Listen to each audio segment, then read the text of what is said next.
ายดีน้องๆหมู่เพื่อนที่ฮักแพงและทำผู้ชมที่เคารพและนับถือทุกท่านยินดีต้อนรับเข้าสู่รายการวัยสดใสซึ่งรายการของพวกเราในอาทิตย์นี้จะได้นำเสนอภาพบรรยากาศพิธีปิดศกเฮียน 2025-2026 ของโรงเรียนทรัพย์ปัญญาซึ่งในนี้ก็จะได้มีการผ่านบทสรุปตลอดระยะศกเฮียน 2025-2026 และก็ได้มอบรับใบยั่งยืนให้หลานน้อยสั้นอนุบาล 3และใบประกาศให้แก่นักเรียนชั้นป .5 ม .4 และม .7 ของโรงเรียนทรัพย์ปัญญานั่นเองไปติดตามรับชมได้เลย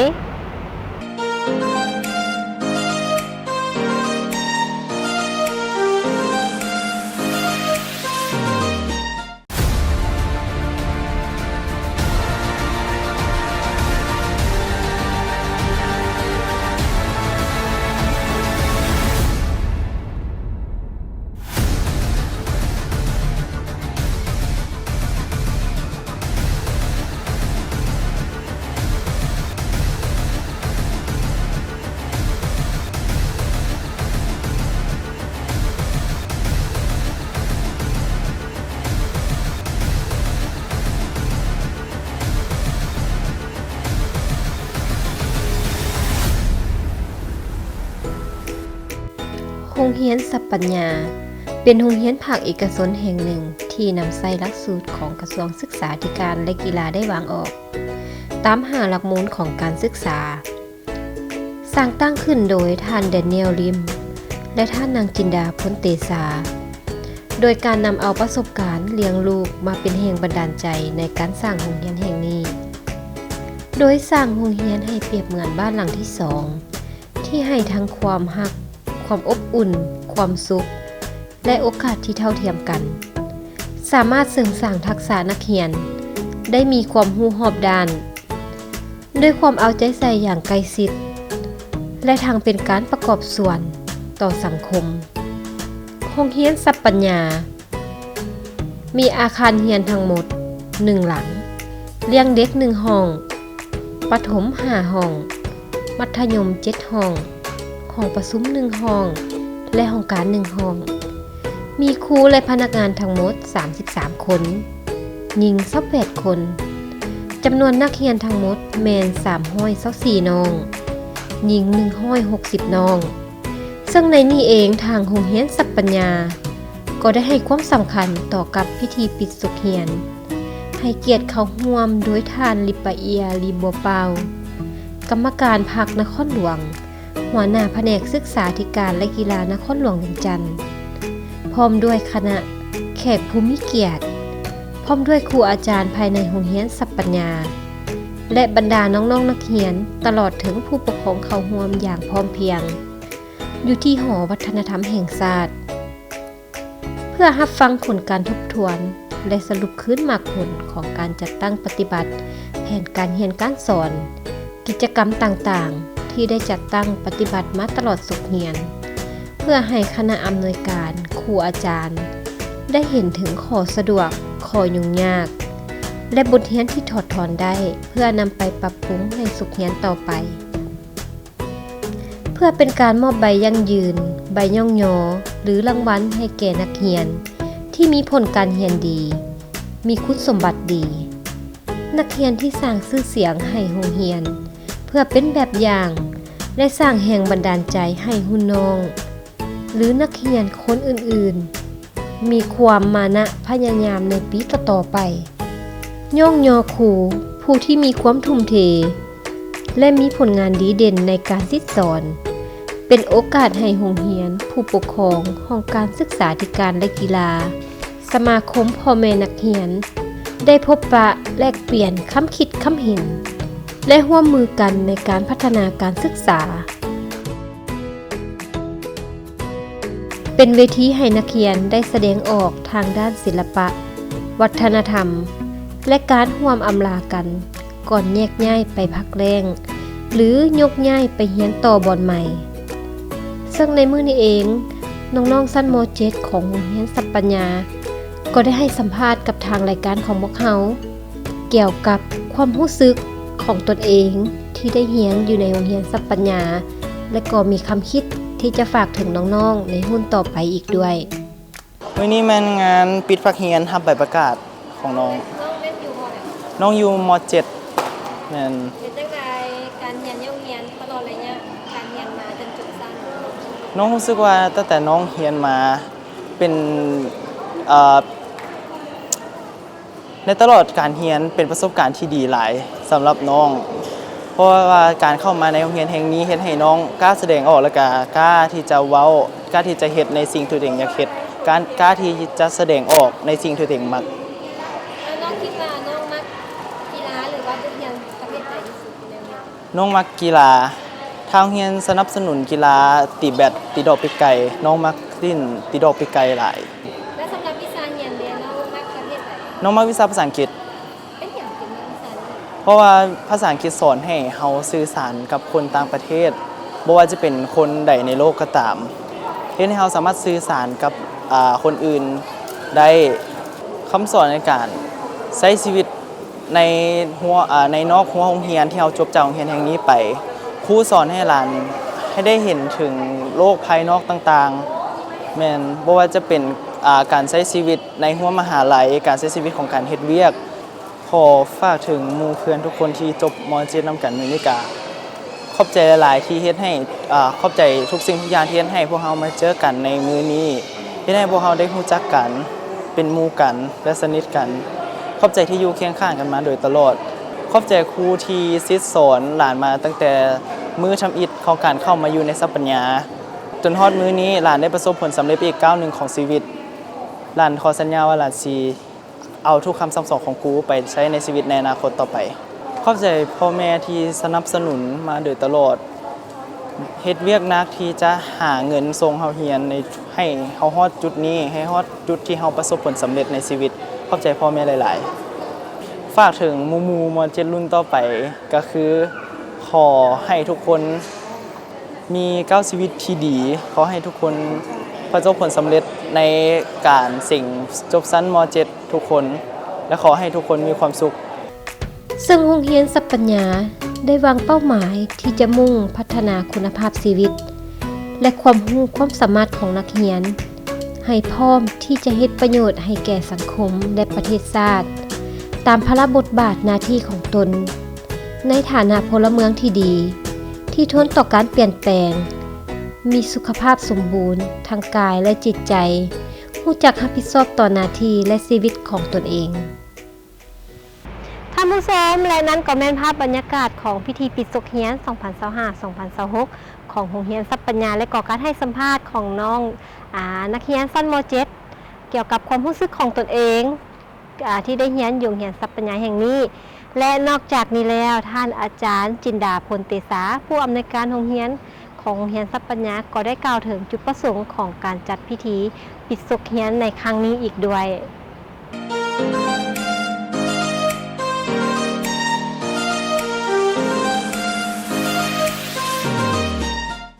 มื้อนี้พวกเขาก็ได้มาร่วมกันจัดงานปิดภาคเรียนก็ถือว่างานรับใบประกาศป .5 ม .4 ม .7 และก็อนุบาล3ใบยั่งยืนรับใบยั่งยืนนั้นสั้นอนุบาล3จุดประสงค์ของการจัดงานในมื้อนี้ก็ถือว่าเขาได้รวบรวมผลงานตลอดทั้งปีที่พวกเขาได้เฮ็ดผ่านมาเนาะโดยแสดงออกในงานโชว์การแสดงต่างๆซึ่งธีมงานในปีนี้ก็ถือว่าเป็นธีมงานที่เกี่ยวกับท่องโลกกว้างเนาะเพื่อนำไปสู่ความเปิดกว้างทางด้านแนวความคิดตัวนี้ก็เป็นจุดประสงค์หนึ่งที่พวกเขาได้สร้างเพื่อว่าให้เด็กน้อยนักเรียนได้เห็นโลกทัศน์อันใหม่เนาะที่ว่าสดใสกว่าเก่าและจุดประสงค์ของการจัดงานก็คือเป็นการแสดงความสามารถของเด็กน้อยทุกชั้นเรียนกลัวจะออกมาเป็นการแสดงใดหนึ่งครูเขาต้องได้ทุ่มเทน้องๆนักเรียนต้องได้ทุ่มเททั้งแรงกายแรงใจของเขาเพื่อให้งานแสดงต่างๆออกมาด้วยดีและเขาก็ได้รวบรวมเอาผลงานทั้งหมดของทั้งปีที่พวกเขาได้จัดก็คือโรงเรียนสัพปัญญาของพวกเขาได้เฮ็ดกิจกรรมต่างๆซึ่งเขาได้รายงานผ่านบทสรุปไปแล้วนั่นเพื่อว่าให้ผู้ปกครองทั้งหมดทุกท่านได้เห็นว่าใน1 ปีที่ผ่านมาพวกเขาได้สร้าง สรรค์ผลงานและรังสรรค์ให้น้องๆนักเรียนได้เป็นในรูปแบบของตนเองคือแนวใดเนาะอันนี้เป็นสิ่งหนึ่งที่พวกเขาเป็นจุดที่แตกต่างจากอาจจะถือว่าเป็นจุดพิเศษของโรงเรียนของพวกเขาเองก็เป็นไปได้ว่าพวกเขาได้นำเอาศักยภาพของน้องๆนักเรียนแต่ละคนเข้ามาสู่การแสดงมาแสดงออกถึงเวทีบ่ว่าจะเป็นการเว้าทั้งเวทีบ่ว่าจะเป็นการแสดงการเต้นหรือว่าการแสดงทักษะต่างๆอันนั้นมันถือว่ามันเป็นความสามัคคีการที่เขาจะเฮ็ดเวียกผลงานใดหนึ่งออกมาได้ดีถ้าบ่มีความสามัคคีเขาจะเฮ็ดออกมาบ่ได้แน่นอนซึ่งมื้อนี้เขาก็ต้องขอขอบใจกับทั้งผู้ปกครองที่มาร่วมจิตร่วมใจกันร่วมฉลองการจบภาคเรียนและการแสดงจบปิดภาคเรียนของพวกเขาในศกเรียน 2025-2026 นี้ซึ่งในมื้อนี้ก็เป็นมีแต่บรรยากาศเนาะอันสดใสม่วนซื่นผู้ปกครองทุกคนก็เตรียมใจล้อท่าที่จะสมผลงานของการแสดงของลูกหลานของทานบ่ว่าจะเป็นการแสดงในการใส่สุดนานาประเทศนานาอาเซียนในประเทศอาเซียนของพวกเขาและอาเซียนบวกก็คือจะมีเกาหลีญี่ปุ่นจีนประเทศลาวเขาเองหรือสุดรีไซเคิลและประเทศฟิลิปปินส์มาเลเซียเนาะซึ่งในนี้มันก็แสดงออกถึงวัฒนธรรมอันแตกต่างแต่ว่าเขาสามารถเอามาลังสรรค์ให้อยู่ในการแสดงเดี่ยวในมื้อนี้ก็เป็นผลสำเร็จของน้องนักเรียนอีกบาทก้าวหนึ่งเนาะของแต่ละระดับสั้นเพราะเขาได้มีความรู้สึกภาคภูมิใจเป็นอย่างยิ่งโดยเฉพาะและแมนต้องขอบใจน้ำครูอาจารย์เขาก็เชื่อมั่นว่าครูอาจารย์ก็จะต้องดีใจเป็นที่แน่นอนเนาะเพราะว่าเห็นบทบาทในการเว้าทั้งเวทีของน้องๆนักเรียนสิ่งเหล่านั้นเป็นล้วนแต่การฝึกฝนหล่อหลอมจากครูอาจารย์ส่งสู่ต่อนักเรียนและด้วยศักยภาพของนักเรียนเองเขาเจ้าจึงสามารถเฮ็ดออกมาได้ดีขนาดนี้ข้าพเจ้าขอแสดงความย่องย้อและสมเสยในทุกภาคส่วนบ่ว่าจะเป็นครูอาจารย์ตัวน้องนักเรียนเองและพ่อแม่ผู้ปกครองที่ได้ทรงเสียลูกหลานของทานเข้ามาสู่อ้อมกอดของพวกเขาแผนในต่อหน้าของทางโรงเรียนนี่เขาจะมุ่งเน้นไปใส่ทางด้านปัญญาศึกษาซึ่งผ่านมาจะเห็นแล้วว่านักเรียนสามารถทางด้านกีฬาหรือว่ากิจกรรมอื่นๆที่นักเรียนสามารถเฮ็ดได้มาฮอดปีนี้พวกเขาจะมุ่งเน้นทางด้านการเรียนรู้ทางด้านภาษาที่หลากหลายซึ่งจะมีภาษาอังกฤษภาษาจีนและภาษาลาวที่ว่าพวกเขาจะต้องเน้นสร้างให้น้องนักเรียนอาจจะสร้างกิจกรรมดีๆที่เขาสามารถสร้างให้มันเป็นเวทีซึ่งเป็นการเวทีการแข่งขันเพื่อให้เขาพัฒนาตนเองได้อีกขึ้นอีกระดับหนึ่ง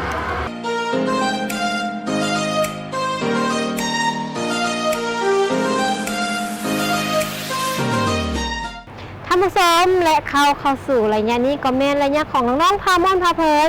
ซึ่งจะได้นำเอาบรรดาบทฮ้องบทฟ้อนของน้องๆจากโรงเรียนแห่งต่างๆมาให้ได้รับชมซึ่งจะม่วนซื่นอ่อนซ้อย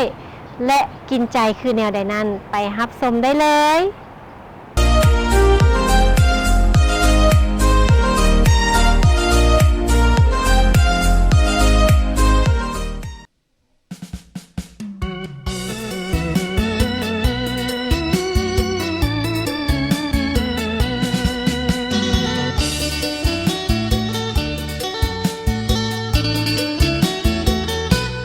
อยู่บ้านเฮามวนแท้ละนะ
ท่านเอ๋ยแสงสะอ่อนแท้ดินแดนหนาวเผาอาคางามแท้หนักหน้าเศร้าอาคาปลูกซาลีแสนอุดมหังนี้เพิ่มทวีเป็นสินค้าพัฒนาสาวภูดอยเพื่อประดับซี่เอยองส้มซื้อกองดินแดนพงสาลีแดนงามพี่น้องเอ๋ย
ท่านผู้ชมรายการของพวกเราดำเนินมาฮอดนี้ก็แม่นใกล้เวลาจะหมดลงแล้ว แต่พิธีกรก็อยากฝากถึงน้องๆนักเรียนทุกคน